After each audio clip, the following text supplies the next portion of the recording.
grip. Let's watch.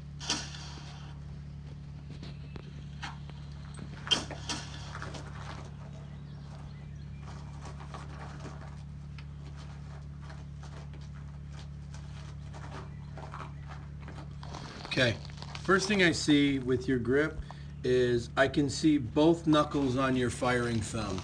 This means you're pushing down just a little bit. You're using your firing thumb to push down. As you use your firing thumb to push down, if we watch the gun, right, watch how your firing thumb pushes down, right, your non-firing hand lowers, and then when we come back to here, when everything settles, your non-firing hand is just a little bit lower.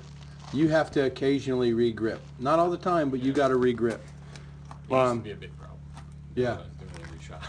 Yeah. Your firing thumb is so powerful that it can drive your non-firing hand completely off the gun. So the first thing I tell you is keep this firing thumb high and neutral, and half of your re-grip problems are going to go away. And I'll talk through the other half in a minute. Okay.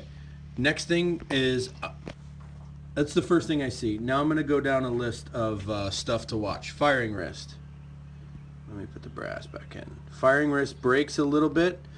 Arms break just a little bit, right? And what happens is firing wrist breaks, elbows break, shoulders break, and it sends a shockwave down your body and your spine. Look. See all the movement in your arms and shoulders and everything? Shoulders pushed up and forward. That's going to help lock the shoulders, right? And then the firing arm, a little bit more grip pressure of the firing hand, and then push the firing hand away, and I'll talk about pushing away more in a second. Okay, non-firing hand.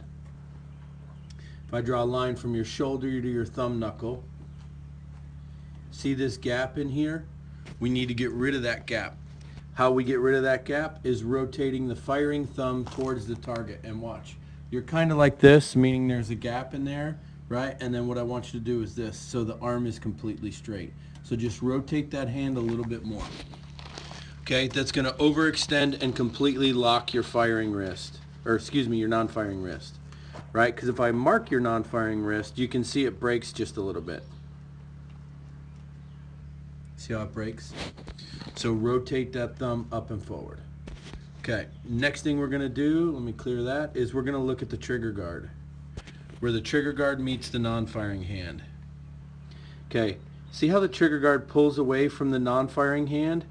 Your hands aren't working in sync, right? Meaning you don't have enough side-to-side pressure of the heels of the hands on the back strap of the gun, right? Now, a couple things is the first thing I want to show you is, look, back strap of the gun is here. The heel of your non-firing hand is probably about right there for grip, right? And so it's a little more forward than it should be, and it's a little lower than it should be. And a lot of this is dictated by the firing thumb and the way the firing thumb is pushing down and dictating where the non-firing hand goes. So I want you to move the non-firing hand backwards and then up and forward, right? And let me clear this. I'll show you. Non-firing hand, heel of your hand to your thumb, kind of like that, right? What I need you to do is this. See how it's back a little bit and then maybe a little bit higher, right? And all this is dictated by the non-firing thumb.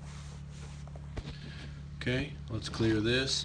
Last is the push-pull, right? So for the front of the gun to come up, right, the magwell has to push forward. Watch. The magwell pushes forward and your hand breaks both your wrists. See that? What I need you to do, and this is going to also help with the firing thumb and locking the arm, is I need you to push away back top of the gun.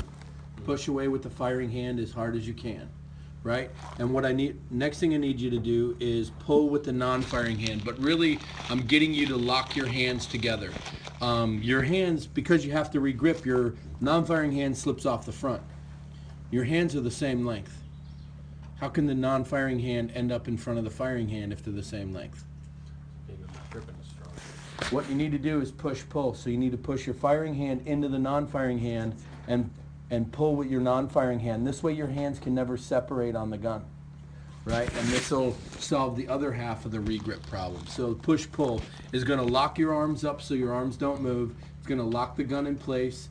It's going to keep you from your hand separating as you shoot. I don't think I do it at all. Like, very minimum push pull. Fair enough. Yeah.